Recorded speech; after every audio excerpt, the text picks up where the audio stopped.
Raidījumu atbalsta Veselības centrs 4 un medicīnas sabiedrība ARS.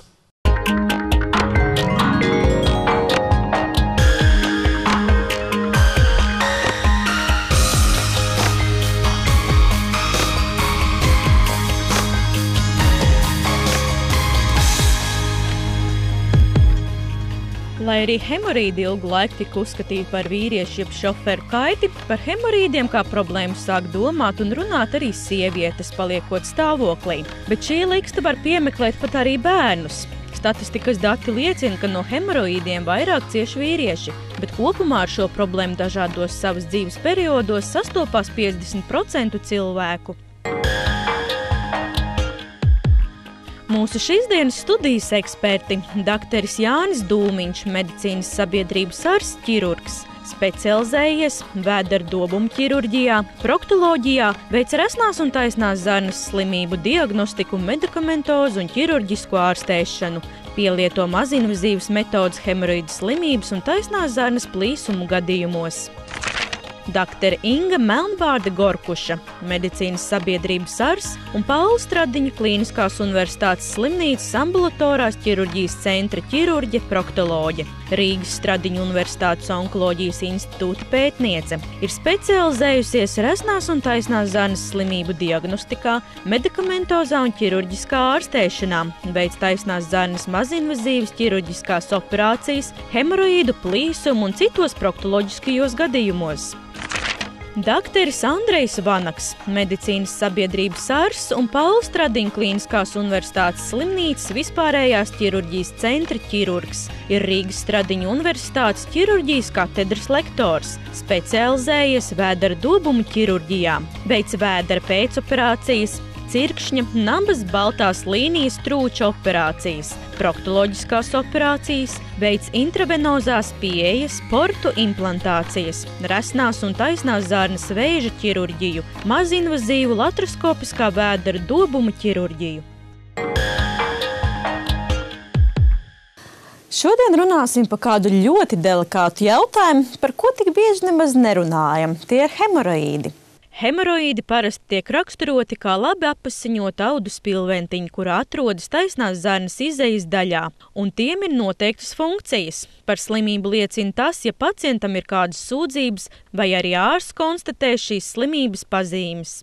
Daktar Melnbārde, uzreiz vēlos jautāt, vai tā vispār ir mūsdienās izplatīta problēma? Hemoroīdi ir saslimšana, kas skar taisno zarnu, un tie veidojas no paplašinātiem asinsvadiem taisnā zarnā. Asinsvadiem paplašinoties veidojas izspīlējums, jeb izvelvējums, ko mēs saucam par hemoroīdu. Hemoroīdi var būt gan iekšējie, gan ārējie. Ja hemoroīds ir ārējais, tad cilvēks bieži vien pats to pamana. Savukārt, ja hemoroīds ir iekšējs, tad sākotnējā pakāpē tas ir neliels mezgls, ko cilvēks var nenojaust. Taču var būt dažādas sūdzības, kas par to var liecināt. Tā var būt asiņošana neliela pie vēdera izējas, var būt diskomforts taisnā zarnā. Savukārt, slimībai progresējot šie iekšējie hemoroīdu mezgli, pakāpeniski palielinoties, sāk slīdēt uz āru. Otrajā pakāpē hemoroīdu mezgls parādās ārpusē vēdera izējas laikā, bet pats attiet atpakaļ. Pie šīs te pakāpes var pievienoties citas sūdzības, kā nelieli izdalījumi vai nieze. Savukārt slimībai ejot uz priekšu, trešajā pakāpē hemoroīdu mezgls parādās ne tikai vēdera izējas laikā, bet arī pie slodzes, pie smaguma celšanas un atpakaļ taisnā zarnā vairs neatslīd. Bet to ir iespējams atbīdīt atpakaļ ar pirkstu. Savukārt ceturtā pakāpe ir tad, kad hemoroīdu mezgli atrodas pastāvīgi ārpusē un tos vairs nav iespējams atbīdīt atpakaļ.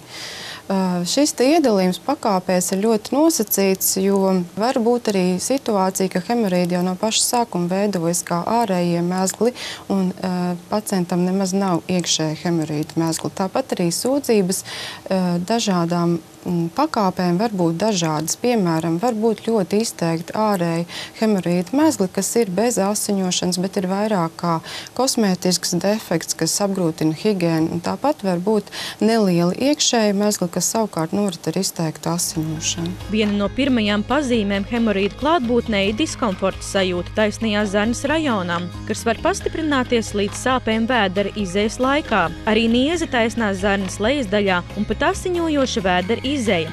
Var būt arī želejveida gļotaini izdalījumi. Un kas tad ir cēlonis šai hemorīdu attīstībai? Faktori ir ļoti daudz un dažādi. Ir ietekmējumi faktori un ir faktori, ko mēs nevaram ietekmēt. Hemorīdu slimība tiek uzskatīta par civilizācijas slimību, jo tā ir diezgan izplatīta, ar to var sastapties katrs otrais, trešais cilvēks savā dzīves laikā. Faktori, ko mēs nevaram ietekmēt, ir iedzimtība. Ja šī slimība ir skārusi jūsu vecākus, tad ļoti liela varbūtība, ka arī jums dzīves laikā kaut kas līdzīgs var atgadīties. Tāpat tā bieži kombinējas ar citām asinsvadu slimībām, piemēram, ar paplašinātām kāju vēnām. Taču ir faktori, ko mēs varam ietekmēt, un tas ir dzīvesveids. Hemorīdu biežākais iemesls ir aizcietējumi. Hemorīdi rodas pie izteiktas spiešanās vēdera izējas laikā. Tāpat ilgstoša sēdēšana provocē hemorīdu attīstību. Bieži saka, ka hemorīdi ir šoferu slimība vai biroju darbinieku slimība. Tāpat pāsinājumi var izsaukt arī citi vēdera izējas traucējumi, kas norit ar šķidru vēdera izēju, jo izsauc kairinājumu šai zonā. Tāpat nepierasta fiziska slodze, kas saistīta ar smagumu celšanu, var radīt hemorīdu pāsinājumu. Un, ja mēs atdalām atsevišķi sieviešu grupu, tad sievietes biežāk ar šo problēmu saskarās grūtniecības laikā vai pēc dzemdībām. Kādēļ tā? Sievietei grūtniecības laikā notiek pārmaiņas organismā. Pirmkārt, jau tās ir hormonālas, notiek hormonu izmaiņas, kas pašas par sevi paplašina asinsvadus, līdz ar to rada tendenci uz to, ka var paplašināties asinsvadi arī taisnajā zarnā un var rasties šie hemorīdi. Otrs iemesls ir palielinoties dzemdēju grūtniecības laikā, tā spiež uz vēdera lejas daļu un līdz ar to ir apgrūtināta asins atpakaļ plūsma un šī nospieduma rezultātā arī var rasties hemorīdi. Un dzemdību laikā pats par sevi pie spiešanās arī ir diezgan liels risks, ka var rasties hemorīdi. Un kas tad būtu tas ieteicamais rīcības plāns grūtniecei, teiksim, varbūt šajā gadījumā, kā rīkoties, ja viņi saskarās ar šo problēmu? Grūtniecības laikā ārstēšanai jābūt pēc iespējas saudzīgai un nekaitīgai, tādēļ nevajadzētu savu galvu iegādāties un lietot kādus medikamentus. Pirmām kārtām vajadzētu noteikti konsultēties ar savu ginekologu, un tad vajadzības gadījumā noteikti ginekologs ieteiks griezties pie proktologa. Kādā vecumā biežāk cilvēki saskarās šo problēmu, vai nav tāda konkrēta vecuma un dzimuma īpatnības šīs problēmas esamībā? Ar hemoroidālo slimību sastopās dažādos vecumos, un pēdējā laikā arvien biežāk slimo gados jauni cilvēki. Tāpat nav īstenībā atšķirības starp dzimumiem. Vienādi bieži hemoroīdus novēro gan sievietēm, gan vīriešiem. Tāpat hemoroīdi ir arī veģetāriešiem, ir gaļēdājiem. Hemoroīdi ir aktīviem sportistiem un cilvēkiem, kuri ar sportu nenodarbojas vispār. Tā kā šīs cilvēku grupas ir ļoti dažādas. Kā tad diagnosticē, kādā pakāpē ir šī hemorāģiskā slimība un kādas diagnostikas metodas tiek pielietotas? Ārstēšana sākās no diagnozes. Lai diagnozi noteikti, mums pacients jāizmeklē. Šis ir visjūtīgākais jautājums proktoloģijā. Jo pacientam ir ļoti grūti atnākt pie ārsta, runāt un vēl jau vairāk rādīt tādu delikātu vietu. Jāsaka uzreiz, kad pacienti jānomierina, jo nav tas tik briesmīgi. Sākas viss ar apskati. Atsevišķā telpā, kur ārsts ir viens ar pacientu, viņi var visu izrunāt diskrētā kontaktā. Bez tam pēc apskates ir apskata pirkstu, ja nepieciešams tālāk ir apskata proktoskopu vai rektoskopu. Visas šīs izmeklēšanas ir nepatīkamas, bet nesāpīgas. Un pacienti jāiedrošina, lai viņi nāk uz šīm izmeklēšanām, jo bez tā nevar noteikt pareizu diagnozi. Kad diagnoze ir noteikti hemoroīdu pakāpe, tā var nozīmēt tālāku ārstēšanu. Un tad kādas ir biežāk pielietotās ārstniecības taktikas šīs problēmas risināšanā? Jāsaka, ka hemoroīdiem ir viena laba īpašība, ka tā ir laba slimība, viņi ir dikti traucējoši, bet viņi nav ļaundabīgi. Un tāpēc mums ir izvēle vai nu ārstēt ar zālēm, vai pielietot ķirurģiskas manipulācijas. Ārstēšana zālēm dod pagaidu efektu, viņi uzlabo stāvokli, bet nenovērš pašu slimību. Lai slimību labi ārstētu, viņi jāārstē ķirurģiski. Daudzi domā, ka hemoroīdu ārstēšanā vienīgais līdzeklis ir operācija, taču tikai smagākajos gadījumos būs nepieciešama ķirurģiskā iejaukšanās. Šobrīd ir pieejami dažādi medikamenti efektīvai hemoroīdu ārstēšanai. Viens no variantiem, kā mazināt sūdzības hemoroidālu slimību gadījumā, ir medikamentozā ārstēšana. Ja? Un šeit būtībā medikamentozā ārstēšana būtībā sastāv no tablešu lietošanas, no svecīšu un no dažādu krēmu pielietošanas, ja, kas, principā, varētu mazināt sūdzības. Detroleks ir medikaments, ko lieto hemoroidālās slimības ārstēšanai gan akūta epizožu laikā, gan simptomu mazināšanai. Akūtu hemoroīdu gadījumā Detroleks būtiski un ātri samazina sāpes, asiņošanu un citas nepatīkamās sajūtas. Tāpat Detroleks uzlabo slimības gaitu. Hemoroidālu vēju slimību gadījumā biežākās sūdzības ir sūrstēšana, dedzināšana anālajā atverē, kādreiz sāpes, un viens no galvenajiem simptomiem tā ir asins mērēšanās, tātad asins pieaugums vēdera izējas laikā. Tās būtu tās būtiskākās izmaiņas simptomātika. Tā kā hemoroīdi ir venozā slimība un tā attīstās, ja ir vēnu tonusa nepietiekamība. Vēnu nepietiekamības gadījumā ir jālieto preparāti, kas stiprina vēnus un vēnu sieniņas, un šie līdzekļi ir galvenā preparātu grupa hemoroīdu profilaksei. Slimībai attīstoties zūd hemoroidālo vēnu tonus, asinsvadu tonus, jā, jo būtībā hemoroidāla vēju slimība būtībā ir venozās sistēmas saslimšana. Un tātad mezgls izvelvējas, jā, tātad tonus ir mazināts un ir nepieciešams uzlabot venozo atplūdi, mazināt pietūkumu, jā, un to var faktiski realizēt, pielietojot dažus medikamentus tablešu veidā. Detroleks palielina vēnu tonusu un palielina mazo asinsvadu pretestību. To iesaka venozās asinsrites traucējumu gadījumā un hemoroīdu izraisītu simptomu ārstēšanā. Svarīgi lietot Detroleks pareizi. Akūts hemoroīdu epizodes ārstēšanai pirmās 4 dienas jālieto pa 6 tabletēm dienā, nākošās 3 dienas pa 4 tabletēm dienā, tālāk var pāriet uz 2 tabletēm dienā, kuras var izdzert uzreiz vai sadalīt 2 lietošanas reizēs. Vizīte pie specialista noteikti ir vajadzīga, jo medikamentoza terapija, jebkura medikamentoza terapija būtībā ir simptomu mazināšana. Nevis pamatārstēšana, bet simptomu mazināšana. Tas novērš simptomātiku uz noteiktu laiku, jā, bet pacienti pēc tam atkal griežās no jauna ar līdzīgām sūdzībām. Un, tas ir jautājums, ko darīt tālāk. Un visbiežāk pacientiem tiek piedāvāta operatīva ārstēšana. Agrāk ārstēja tikai ar operācijām, kas bija saistītas ar hemoroīdu izgriešanu, jo nebija tehnoloģijas, ar kurām esam patreiz bruņojušies, ka varēja šīs operācijas veikt daudz nesāpīgāk. Viena no metodēm, ko patreiz pielietoja, ir tā sauktā THD metode, kur izmanto Doplera zondi, ar kuru nosaka hemoroidālās artērijas un pēc tam viņas nosien. Līdz ar to tiek samazināta pieplūde hemoroīdu mezgliem, asins pieplūst ievērojami mazāk un mezglis aploka. Transrektālā hemoroīdu detralizācija ir viena no vismazāk traumējošajām ķirurģiskajām hemoroīdu ārstēšanas metodēm. Operācijas laikā notiek iekšēji šūju uzlikšana taisnā zarnas bļotādā, vietā, kur nav sāpju receptoru. Tā ir praktiski nesāpīga un ar minimālu komplikāciju risku. Operācijas būtība ir arteriālo asiņu pieplūdes samazināšana hemoroidālajiem mezgliem. To panāk nosienot augšējās rektālās artērijas gala zarus un fiksējošos hemoroidālos audus. Vēl jaunāka metode un vēl saudzīgāka ir hemoroidālo mezglu lāzerkoagulācija. Kaut gan šīs metodes izmantojams ir mazāku hemoroīdu gadījumā pie 1. 2. pakāpes.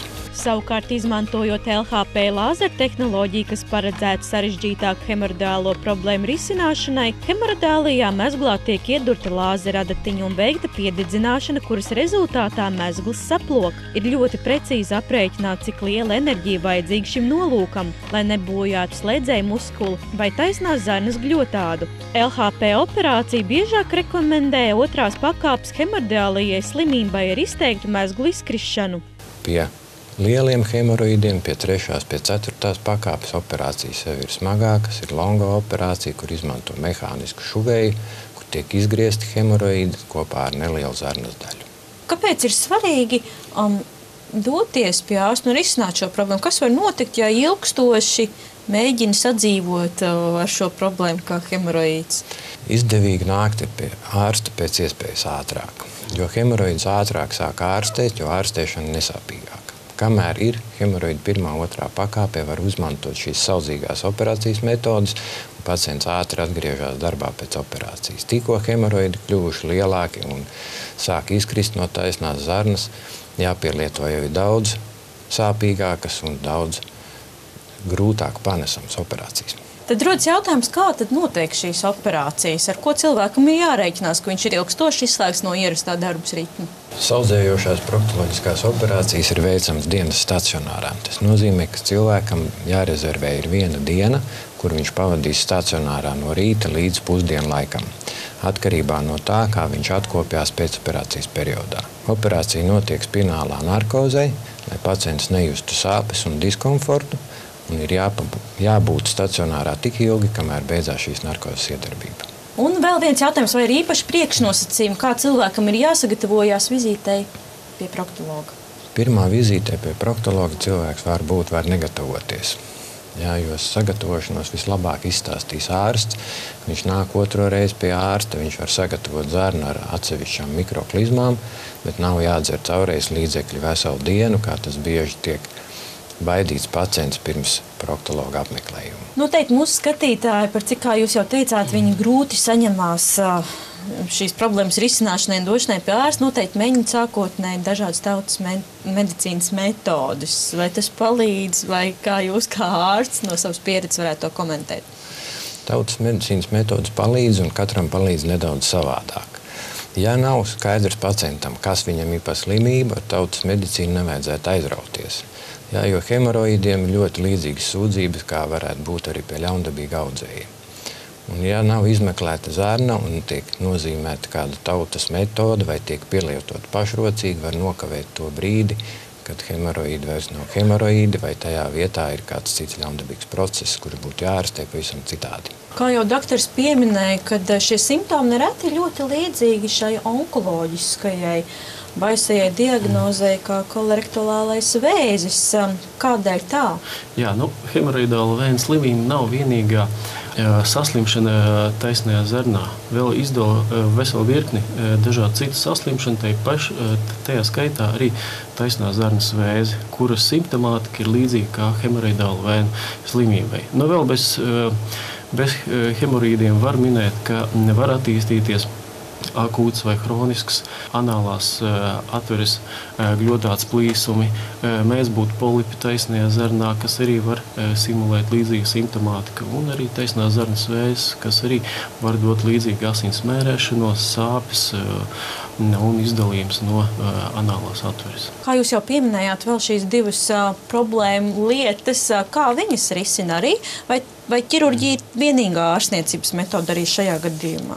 Attiecībā uz hemoroidālu vēju slimību tātad pastāv divas metodes. Ir konservatīva metode un ķirurģiska metode. Konservatīva metode faktiski realizējās kā sēdvāniņas un dažādi medikamenti, tā skaitā arī svecīšu veidā. Bet būtībā tā ir simptoma ārstēšana un tas slimību neārstē kā tādu. Ja? Un ielaistos gadījumos ir nepieciešama ķirurģiska ārstēšana. Rodas jautājums, tad kāpēc vizīte pie proktologa uzreiz ir kā primārā gadījumos, ja cilvēks saskarās ar šīm hemorāģijām problēmām, nevis vēršās varbūt pie ģimenes ārsta vai mēģina to risināt pašrocīgi? Šī saslimšana nav vienīgā. Ja? Vēl līdzīga simptomātika var dot taisnās zarnas vēzis, ja, un faktiski taisnās zarnas vēzis Latvijā saslimstība ar šo vēzi ir nemainīgi augsta, un pat faktiski pēdējo gadu laikā ir pat palielinājusies saslimšana. Lūk, tāpēc ir ļoti nepieciešama proktologa apskate, ja, un faktiski pacientam ar sūdzībām par asins mērēšanos, par sāpēm, par aizcietējumiem, vienmēr būtu jānāk pie proktologa uz konsultāciju, kurš piedāvās atbilstošu izmeklēšanu, atbilstošu ārstēšanu un nepieciešamības gadījumā arī operatīvu terapiju. Vēl ir varbūt šeit jāpiemina tas fakts, ka tieši aizdomām par šo resnās zarnas vēzi ir arī šī skrīninga programma. Kāda vecuma cilvēkiem viņi ir orientēti? Kolorektālais skrīnings tā ir pasākuma programma, kuras mērķis ir saulēcīgi atklāt resnās un taisnās zarnas ļaundabīgos audzējus. Kolorektālā vēža skrīnings veicams divējādi. Pirmais ir kolonoskopija, tātad resnās un taisnās zarnas endoskopiska izmeklēšana, un otrs izmeklējums, kas ir ļoti vienkāršs, veicams bieži vien arī ambulatoros apstākļos, tas ir slēpto asins tests izkārnījumos, fekālijās. Pamatā skrīnings vērsts uz pacientiem vecumā no 50–60 gadu vecuma. Kolorektāla vēža ārstēšanas pamatforma, protams, ir ķirurģiska operācija. Atsevišķos gadījumos, kā piemēram taisnās zarnas vēža gadījumā, veic arī staroterapiju. Atkarībā no audzēja izplatības arī veic arī ķīmijterapiju. Ja agrīnajā stadijā kolorektāla vēzi varētu uzveikt un ir diezgan labi rezultāti. Kā jūs varētu iedrošināt cilvēkus saņemties vizītē pie jums un uz kādu simptomu esamību jau tad jāceļ tas pirmais trauksmes zvans? Pirmais trauksmes zvans ir svaigas asinis pie vēdera izējas. Tas jāpārbauda nekavējoties, jānoskaidro iemesls. Bieži vien iemesls ir pavisam nekaitīgs, un pacients aizejot no ārsta jūtās jau atvieglots. Nereti cilvēki ar sūdzībām no taisnās zarnas puses ilgstoši neiet pie ārsta, jo ir kautrība un aizspriedumi. Es domāju, ka pie proktologa noteikti nevajag baidīties iet, jo proktologs ir tieši tāds pats ārsts kā visi citi ārsti. Nevajag baidīties un kautrēties un atnākt un pārbaudīties laicīgi un iegūt šo sirdsmieru, kad ir vai nu viss kārtībā, vai ir problēma, kas ir saulaicīgi risināma. Bieži vien pacienti pēc vizītes saka, ja es būtu to zinājis, ka tas ir tik vienkārši, es jau sen būtu atnācis. Lai nodrošinātu hemorīdu profilaksi, jārūpējas par regulāru normālu vēdera izeju. Ir normāli, ja vēders iziet 1 līdz 2 reizes dienā vai 1 reizi 2 dienās. Ja vēdera izeja ir biežāka vai retāka, kaut kas nav kārtībā un ir jādodas pie ārsta. Ir jāizvairās no aizcietējumiem, vislabāk nevis ar medikamentu palīdzību, bet ar pietiekami kustīgu dzīvesveidu un pareizu uzturu. Jāparūpējas, lai uzturā netrūktu balasta vielu, piemēram, jāiekļauj savā ēdienkārtē klīju izstrādājumi. Tāpat ir jāatceras uzņemt pietiekami daudz šķidruma. Hemorīdu profilaksē ļoti būtiski ir adekvāta fiziskā slodze. Pārāk smags fiziskais darbs veicina hemorīdu veidošanos, taču kaitīgs ir arī sēdošs un mazkustīgs dzīvesveids, jo tad mazajā iegurnī veidojas asins sastrēgums, kas veicina hemorīdu attīstību. Šodien mūsu sadarbības partnera medicīnas žurnāla 36,6 abonementu saņems mūsu skatītāji. Rakstiet arī jūs mums un varbūt jau nākamēnes paskastītē saņemsiet žurnālu. Tātad, kā jau ārsts teica, bailes un kautrība pie malas, jo saulaicīgi atklāta problēma var būt veiksmīgi uzveikta. Paldies, ka bijāt kopā ar mums un uz tikšanos jau nākamnedēļ.